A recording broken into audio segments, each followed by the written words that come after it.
Hey guys, welcome to another episode of Darth Tyrax Presents. I'm Darth Tyrax, and this episode I'm presenting a miniature war game I really enjoy called World War III Team Yankee.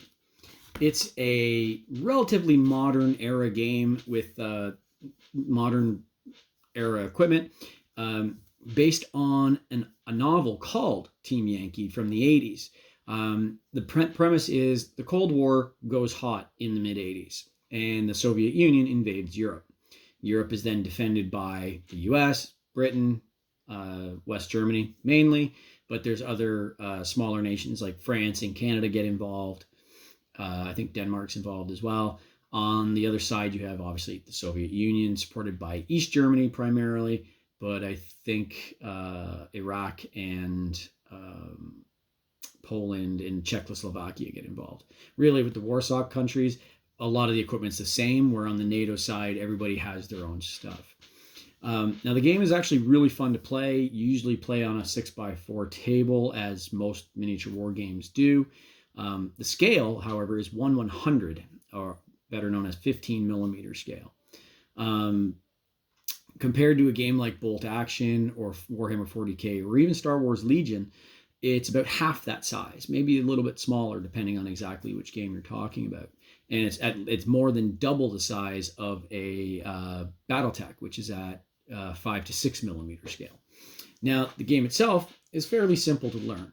The stats for everything are pretty simple. It's a D6 base resolution system. Your vehicles typically have armor and their weapons and their movement and certain skill levels based on whether they're trained or they're raw recruits, things like that. Other things get a save versus armor, or instead of armor, I should say. Excuse me. But the models themselves are actually really nice, and the gameplay, generally speaking, is simple and easy to understand. Once you get a few games under your belt, you'll get it no problem. Now, the miniatures aren't miniatures per se. They're actually just small model kits. They come on a sprue, by and large. The infantry doesn't, but pretty much all the vehicles do. You sniff them out like you would a normal model kit. You put them together, same idea, and then you prime, paint, etc. Now, generally speaking, the forces, in my opinion, are relatively balanced for the limitations they put on. And now, those limitations would be a point level in which you build your force. Also, the force organization is set up in such a way, it's much similar to a regular military force organization, in that something like, say, mechanized infantry in the US, they're supported by certain vehicles, certain options, whereas they're not supported by other vehicles or other options. For example, mechanized infantry has support of an M1 Abrams or potentially M60 Patton tanks. Or they're using MM13s. The updated versions use Bradleys, and sometimes there's no crossover. You can't have a mixed force or a mixed single formation where they're using M113s, APCs, or Bradleys in the same company. It's uniform in that formation. And that's the same for the Soviets and the West Germans and the East Germans and the French and the Czechs and the British. Those are some of the limitations they put on, and it's for balance purposes, obviously. Now, some things are more powerful than others, as they should be, but I can tell you there's nothing like a flight of A-10s on the table firing Maverick missiles and an armored column and watching them disappear. It's fun. Now, the models themselves, I have some here to show you, so you see a variety of what we have. Now, obviously, we have the ubiquitous M1 Abrams tank. The turrets move, so you know which way you're firing. And you can see they're a decent size, but they are relatively small. And that's an Abrams. We also have light armored vehicles, like the Slav here, as you can see. Again, turret, wheels, weapons are on it, everything else. A sample of an M113 APC. The infantry that goes with it, and as you can see, it's relatively small, but they're not so small that you can't paint them up properly. I'm just A, lazy, B, don't like it. And then you get other regular, relatively regular vehicles. Like we have a Humvee here, as you can see. Air options are attack helicopters. In this case, we have the Huey Cobra. And these are get to be a little bit larger. And we have support aircraft as well for airstrike and whatnot. And as I said, the A-10, nothing, my favorite plane, I'm telling you. Now, these are actually done at a slightly smaller scale. They're done at 1/144. But the thing with that is they're also on a taller stand so that they look like they're airborne. So in the grand scheme of how the table looks, it actually comes out pretty nice. It blends in very nicely because they're at an elevated spot. It almost looks like they're to scale anyway. Now, there are other things you can do. I've had some vehicles 3D printed more or less to have on the table for fun. And the game itself allows for that to a degree. Like you can put whatever you want on the table, trees, buildings, hills, roads, whatever. But I like to try to decorate the table a little bit. So I've gotten some vehicles done up in 3D printing, and I'll show them here to you now. I got some G.I. Joe vehicles like the G.I. Joe Vamp and the Cobra Stinger done up. The A-Team van, first, another example. 60s Batmobile. Ecto-1. These are just some examples of what I've got others as well. Here's Mystery Machine, Scooby-Dooby-Doo. Now I've got other vehicles done. Just again, they're meant to be parked beside buildings and things like that. And these were actually painted up by a friend of mine, Bree from Lack of Foresight Wargaming, and yeah, they do a lot of stuff too. Check them out; they're pretty cool. Lack of Foresight Wargaming, and it's really neat once you get them on the table. You have the fight going on. You can actually dress things up a little bit, like when you have a destroyed tank, put like a smoke marker on it so it looks like smoke's billowing out of the turret. Again, the gameplay itself is relatively simple, not hard to follow at all. And every round's like a step by step. You roll. Each player there's player 1, player 2, depending on the mission you're playing. Attacker, defender, however you want to call it. And everybody takes their turn. Like attacker they'll move everything. They'll move what they want to move, shoot what needs to be shot. Defender makes saves and armor checks and things like that. Removes models that are destroyed or not destroyed, as the case may be. And then it switches to their turn. They move, they shoot. Defender removes models that are killed or destroyed or marks accordingly. And you just go back and forth. Your typical game is meant to be a 6-turn game, which is simple enough because usually there's objectives involved in the mission. So by turn 6, usually that's when the game should resolve, but you continue past turn 6 if it's not resolved. By and large, the price of the game, it can be pricey because there's a lot of options. If you're looking to have most of your options, it's going to run you a lot of money, as a lot of miniature wargamings do. But I will say Battlefront, the maker of this game, is probably got the best value starter boxes on the market. The amount of value you get in a starter box that comes with a rule book. Usually, I think sometimes they come with a blast template, which is for artillery, which is great because you need one anyway. And the number of models they come with for the price point is just, it's nuts. I would say if you had to buy the models separate in their own boxes from the starter kit, you'd probably pay double what you pay for a starter box. And it gives you pretty much everything you need to get going. I don't think you get enough to play a full 120 point standard game, but you get a lot of stuff. And you're able to play a formation, not a full formation. It'll be all partial platoons and units within the formation, but you get enough to play a formation, which means you can play a game. And that's the key. A lot of starter boxes, you only get partial this, partial that, or whatever. This one gives you enough to create an actual formation usable and to play the game because you usually get a rule book with it, and then the only thing you need to get is some dice and a measuring tape. Because really, what's terrain other than just crap on the table? Like, you don't even need real terrain if you're just playing for fun anyway. You don't even need to paint it. If you're just having a ball and wanting to learn the rules, get your stuff assembled, throw some boxes and pop cans and other stuff on the table, and go to town. Learn the rules, figure out cover and movement and terrain, cross checks for terrain.